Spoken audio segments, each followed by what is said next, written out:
Hello guys, ഞങ്ങളിപ്പോൾ ഉള്ളത് മൊസൂരിയിലാണ്. ഏറ്റവും ടോപ്പിലാണ്, ലാൻഡോർ എന്ന് പറയും ഇവിടേക്ക്.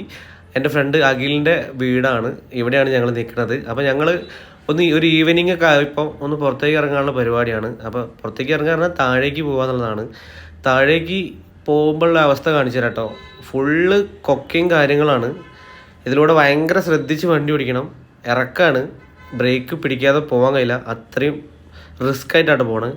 അങ്ങനെ താഴെ എത്തിക്കഴിഞ്ഞാൽ ഞങ്ങളിങ്ങനെ മുകളിലേക്ക് നോക്കിക്കൊണ്ടിരിക്കുകയാണ്. താഴെത്തിയിട്ട് അത് ആ മുകളിൽ ഏറ്റവും മുകളിൽ അവിടെ ഒരു പോയിന്റ് കാണുന്നുണ്ടാവും. അവിടെ നിന്നാണ് ഞങ്ങൾ താഴേക്ക് വന്നത് കേട്ടോ. ഞങ്ങളിപ്പോൾ നിൽക്കുന്ന സ്ഥലത്ത് അത്യാവശ്യം നല്ല വ്യൂ ഉണ്ട്, അതുകൊണ്ടാണ് ഇവിടെ വണ്ടി നിർത്തിയത്. ഇവിടുന്ന് കുറച്ച് ഫോട്ടോസും കാര്യങ്ങളൊക്കെ എടുത്ത് ഈ കമ്പി അങ്ങോട്ട് ചാടി കിടന്നു കഴിഞ്ഞാൽ അപ്പുറത്ത് ചെറിയൊരു പാറ ഉണ്ടായിരുന്നു കേട്ടോ. അപ്പോൾ അവിടേക്കൊന്ന് കയറി അധികം റിസ്ക് ഒന്നും ഇല്ലാത്ത ഒരു സ്ഥലമാണ് കേട്ടോ. അതുകൊണ്ടാണ് ഞങ്ങൾ അങ്ങോട്ട് പോയത് തന്നെ. അപ്പോൾ അവിടുന്ന് താഴേക്ക് നോക്കിയാൽ മനസ്സിലാവും ഞങ്ങൾ എത്ര ഹൈറ്റിലാണെന്നുള്ളത്. താഴെ കൂടെ വണ്ടി പോകുന്നുണ്ട്. അവിടുന്ന് പിന്നെ ഞങ്ങൾ നേരെ മാൾ റോഡിലേക്ക് എത്തിയിട്ടോ. അപ്പോൾ അവിടെ നിന്നുള്ളൊരു വ്യൂ ആണിത്. ഇവിടുത്തെ ഒരു ഫേമസ് ആയിട്ടുള്ളൊരു സ്ട്രീറ്റ് ആട്ടത് മാൾ റോഡ് എന്ന് പറയുന്നത്.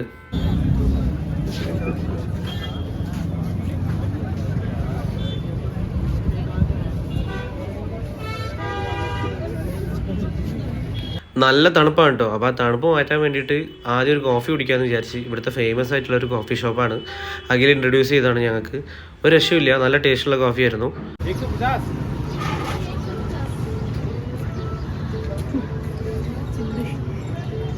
ഈ കാണുന്ന കേട്ടോ ബ്രിട്ടീഷുകാരുടെ കാലത്ത് അവരുണ്ടാക്കിയിട്ടുള്ള ഒരു ലൈബ്രറിയാണ്. ലൈബ്രറി ചൗക്ക് എന്നാട്ടോ അവിടേക്ക് പറയാം.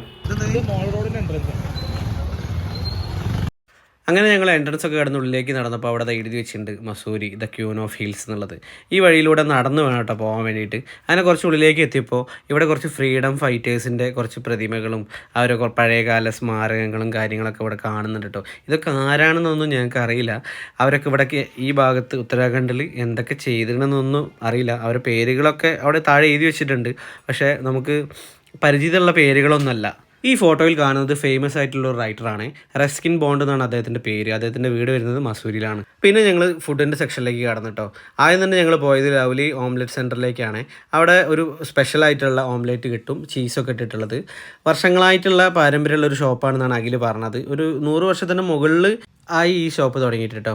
പിന്നെ ഞങ്ങൾ കഴിക്കാൻ പോയത് സ്വീറ്റ് കോൺ ആണ്. ഇത് സെയിൽ ചെയ്യുന്ന ആൾ അവിടെ അഖിലിൻ്റെ കൂടെ തന്നെ വർക്ക് ചെയ്യുന്ന ഒരാളാണ്. അവിടെ കോൺട്രാക്റ്റിൽ വർക്ക് ചെയ്യുന്ന ആളാണ്. വൈകുന്നേരം വരെ ഡ്യൂട്ടിയുള്ള, ഡ്യൂട്ടി കഴിഞ്ഞിട്ട് മൂപ്പര് ഇവിടെ വന്നിട്ട് സ്വീറ്റ് കോണും സെയിൽ ചെയ്യും. കാശ് വേണ്ടെന്ന് അയാൾ കുറേ പറഞ്ഞു, പക്ഷേ ഞങ്ങൾ കൊടുത്തിട്ടേ പോകുന്നുള്ളൂ കേട്ടോ.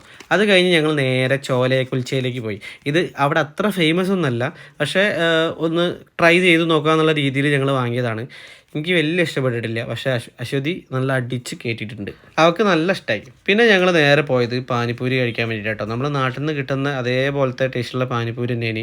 എന്നാലും ഞങ്ങൾ ഒരുപാടൊന്നും വാങ്ങിയില്ല, ആകെ ഒരു പ്ലേറ്റ് മാത്രമേ വാങ്ങിയിട്ടുള്ളൂ. അവളും ഞാനും അഖിലും കൂടി ഷെയർ ചെയ്താണ് കഴിച്ചത്. എന്താ വെച്ചാൽ ഇനിയും കുറേ ഐറ്റംസൊക്കെ ഞങ്ങൾക്ക് ട്രൈ ചെയ്യാണ്ട്. അത് കഴിഞ്ഞിട്ട് ഒരു സ്പെഷ്യൽ ബിരിയാണി ഉണ്ട്, അതും കഴിക്കണം എന്നൊക്കെ അവൻ പറഞ്ഞിട്ടുണ്ടായിരുന്നു. പാനിപ്പൂരി കഴിച്ച് കഴിഞ്ഞ് ഞങ്ങൾ നേരെ പോയത് ഒരു റെസ്റ്റോറൻറ്റിലേക്കാണ് കേട്ടോ. മൈ ഷോപ്പ് എന്ന് പറഞ്ഞിട്ടുള്ള ഒരു റെസ്റ്റോറൻ്റാണ്. ഇവിടെ അത്യാവശ്യം ഫേമസ് ആയിട്ടുള്ള ഒരു റെസ്റ്റോറൻ്റാണ്. കുറേ ആളുകളൊക്കെ അവിടെ വരുന്നുണ്ടെന്നാണ് പറഞ്ഞത്. ഇവിടെ ഒരു സ്പെഷ്യൽ സാധനമുണ്ട്, ചിക്കൻ മലായി ടിക്ക. അത് കഴിക്കാൻ വേണ്ടി വന്നതാണ്. അങ്ങനെ അതൊന്ന് ഓർഡർ ചെയ്തു. അങ്ങനെ കഴിപ്പ് തുടങ്ങി. അത് നല്ല ടേസ്റ്റ് ഉണ്ടായിരുന്നു, ഒന്നും പറയാനില്ല. ഞങ്ങൾക്ക് ഇത്രയും നേരം കഴിച്ചിട്ട് ഏറ്റവും ഇഷ്ടപ്പെട്ടത് ഈ ഒരു സാധനമാണ് കേട്ടോ.